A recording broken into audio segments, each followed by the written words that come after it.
On my desktop, I have an example video file. If I double-click it, you'll see it opens in QuickTime Player, which is usually the default app on any Mac, whether it's a MacBook Pro, MacBook Air, or iMac. Let's close this by pressing Command+Q.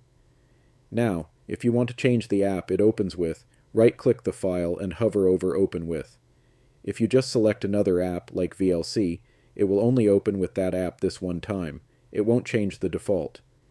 To permanently change it, click Other at the bottom of the list. This will show all the apps installed on your Mac. Select the app you want. In this case, I'll choose VLC, and make sure to tick Always Open With before clicking Open. From now on, this file type will always open with VLC. Just keep in mind that this change only applies to that specific file type. For example, if you set it for .mov, you'll need to repeat the process separately for .mp4 or other formats. And that's it. Your default app for this file type is now changed.